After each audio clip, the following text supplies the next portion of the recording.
5-star Christmas from 2020. I watched a Hallmark movie. Is it everything I thought it would be?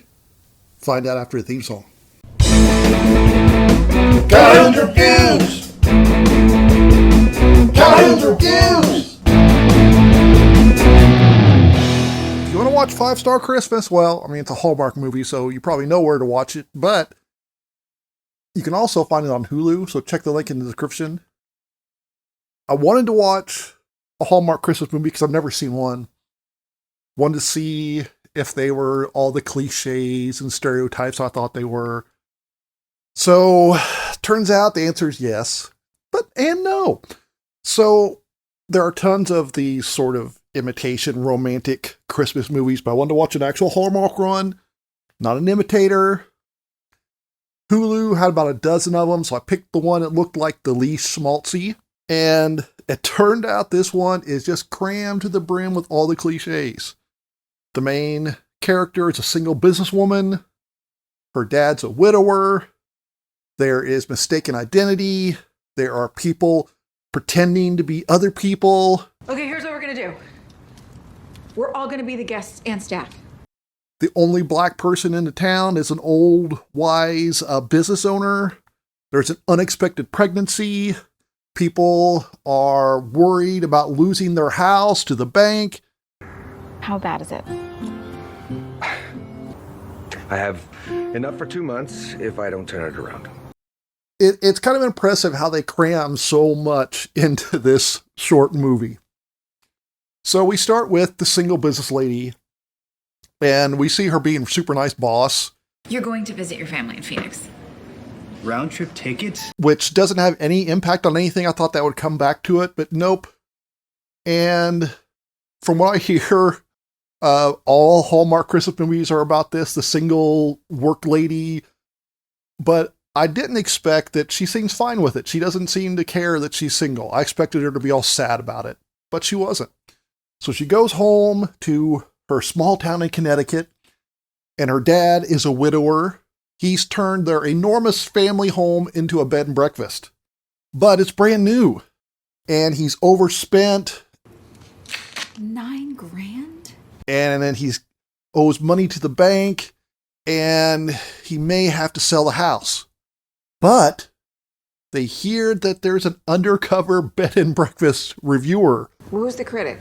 B. Turner. I've heard of her. I have some friends who use her site before booking a place to stay. And this undercover bed and breakfast reviewer might be in the area.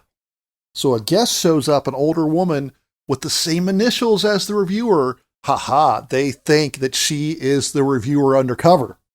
So the dad and the single business lady, they pretend to be themselves.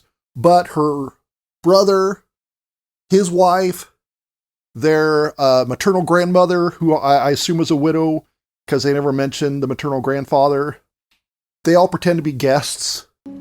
My name is Clayton Warner. Hi. I'm a guest. The paternal grandfather, and again, he probably seems to be a widower because they don't mention grandma on that side of the family. He pretends to be the handyman. Mr. Walters is our handyman. And then the baby sister who's in college, she doesn't know what she wants to do for her with her living. It's like, oh, you've changed your careers, your majors again. She pretends to be the chef. Chef Francesca, nice to meet you. Meanwhile, the single business lady, before she got to her parents' house at the store run by the only black person in town, has a meet cute with this guy. Sassafras. That's my favorite. Wouldn't you know it? That guy's also staying at the bed and breakfast. Oh. Sassafras. Hi. Come in. Will they fall in love? Will the dad fall in love with the poor woman they assume is the reviewer? So who's going to find out they're pregnant? Who's going to find an old camcorder with a videotape in it that not only shows mom, the dead mom, but is also taken at Christmas? Will the single business lady and the male guest have a misunderstanding that threatens to end their budding romance? But will that misunderstanding be cleared up by the end of the movie? You know the answers to all these. So, like I said, it is impressive. They fit so many of these tropes into one movie. But I didn't expect that it is pretty low drama. Maybe because they are cramming so much in, they don't have a lot of time to dwell on it. But I kind of figured it would be more emotional. So, for example, when somebody finds the videotape of the dead mom at Christmas, I assumed that to be like a big emotional deal with crying and stuff. Instead, when the kid watches it, doesn't seem to mention it to anybody else. And even like when we see the single business lady and the hunky, meet cute guy have the misunderstanding, they don't really like, oh, my life is over. They kind of get over it pretty quickly. They also are kind of subtle about it. They kind of just like the romance between the widower dad and the guest who may or may not be the reviewer. It's kind of subtle. They also kind of hint at the maternal grandmother and the paternal grandfather might be attracted to each other. All right. Oh, what's this? A gift certificate, dinner for two of schnitzel. There's also no real drama about losing the house. They're like, yeah, we might lose the house, and if we don't get this good review, oh no. Even though the single businesswoman has a good job, and the son that's married, he has a good job too. And even the unexpected pregnancy is not that big of a deal. So the question is, did I like it? Yeah, it's fine. It's pretty inoffensive. It goes down easy, so I can definitely see why people watch it. You know, I can definitely see just having it on while you're messing around on your phone or whatever. Will I watch another one? Probably not. I think I've had it all.